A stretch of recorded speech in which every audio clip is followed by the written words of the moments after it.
En la historia hay transformaciones que llevan siglos, pero pocas, poquísimas, han sido tan rápidas y tan bestias como la que vivió Japón durante la era Meiji.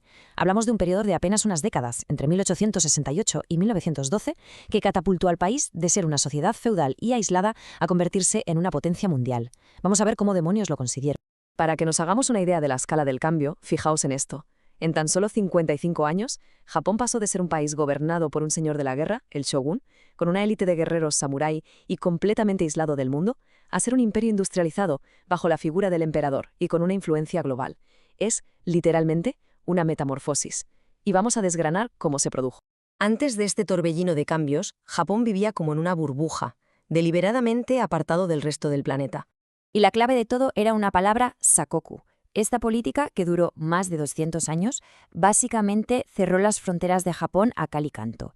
El comercio y el contacto con el exterior eran mínimos. Y claro, mientras Europa y América vivían la revolución industrial, con máquinas de vapor y nuevas tecnologías, Japón seguía anclado en un sistema feudal. El retraso tecnológico era ya considerable. Pero claro, este mundo tan cerrado estaba a punto de saltar por los aires. Y lo haría por la llegada de una fuerza exterior completamente inesperada. En julio de 1853, una flota de buques de guerra estadounidenses, que los japoneses bautizaron como los barcos negros, apareció en la bahía de Edo, la actual Tokio. Al mando iba el comodoro Matthew Perry, y su mensaje era simple: abrir Japón al comercio, por las buenas o por las malas. Volvió un año después para asegurarse de que le habían entendido y forzó la firma del Tratado de Kanagawa. Y ojo, que esto no fue una visita de cortesía. Para dejar las cosas claras, Perry hizo una demostración de fuerza con sus 73 cañones.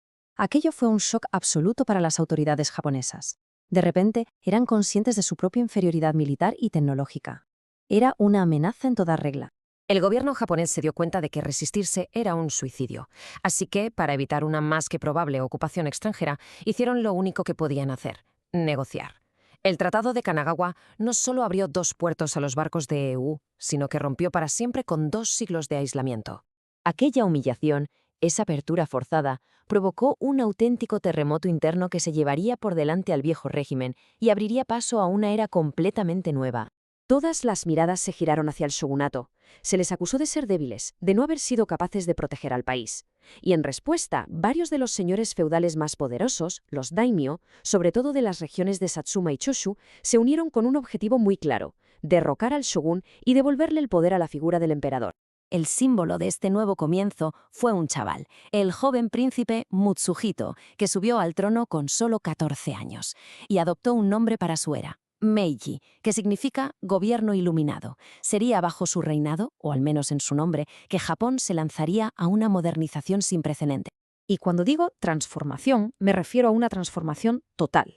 El nuevo gobierno Meiji se puso como objetivo reformar absolutamente cada aspecto de la sociedad japonesa, y lo hizo a una velocidad de vértigo. Se centraron en 4 pilares. En lo político, se centralizó todo el poder en Tokio. En lo económico, se apostó a tope por la industrialización y el comercio. En lo militar, se creó un ejército nacional de reclutas, como los de Occidente. Y en lo social, algo impensable: se abolió el rígido sistema de clases que había durado siglos. Desmontar el feudalismo fue un proceso casi quirúrgico. Primero, los señores feudales devolvieron sus tierras al emperador. Después, esos territorios se reorganizaron y se convirtieron en las prefecturas modernas que conocemos hoy.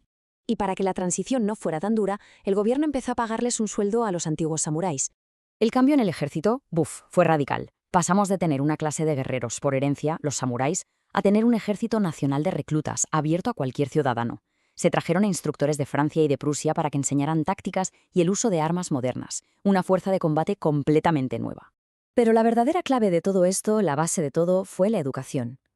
El lema de la época era Wakon Yosai, que viene a ser espíritu japonés, tecnología occidental. La idea era absorber todo el conocimiento de fuera sin perder la identidad propia.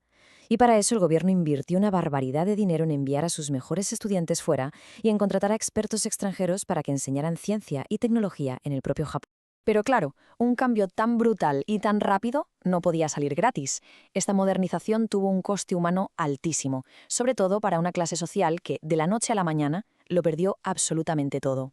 Es que, para los samuráis, estas reformas no eran un progreso, eran directamente el fin de su mundo.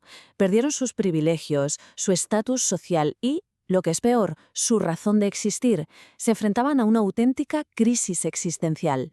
Esta frase lo resume todo a la perfección. Cuando se les prohibió llevar sus espadas en público, fue un golpe devastador para su honor.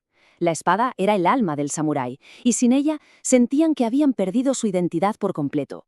Y si hay alguien que encarna esta tragedia, ese es Saigo Takamori. Lo más irónico es que él fue uno de los grandes héroes de la Restauración, uno de los que luchó para devolverle el poder al emperador. Pero con el tiempo llegó a pensar que ese nuevo Japón estaba traicionando los valores que él había defendido. Al final la tensión era insostenible y en 1877 todo estalló. Saigo se puso al frente de la rebelión de Satsuma, el último y más grande levantamiento de los samuráis. Durante meses, los guerreros tradicionales lucharon contra el nuevo ejército de reclutas, pero la rebelión fue aplastada en la batalla de Shiroyama. Saigo murió allí. Fue, sin duda, el fin de una era. Una vez eliminada esa última resistencia interna, Japón ya podía volcar toda su nueva energía hacia el exterior, para demostrarle al mundo de lo que era capaz. ¿Y los resultados? Bueno, dejaron al mundo con la boca abierta. En 1895, su nuevo ejército derrotó a China en la Primera Guerra Sino-Japonesa. Y 10 años después, en 1905, lograron una victoria todavía más increíble contra Rusia, una potencia europea. De repente, Japón era la nueva gran potencia de Asia. En definitiva, la era Meiji fue mucho más que un periodo histórico. Fue el cimiento sobre el que se construyó el Japón que conocemos hoy. Su legado es tan profundo que su influencia se nota en todo, desde su política hasta su poder tecnológico y su cultura. Pero toda esta historia nos deja con una pregunta en el aire.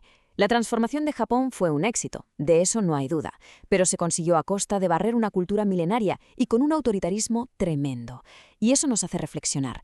¿Merece la pena la modernización a cualquier precio?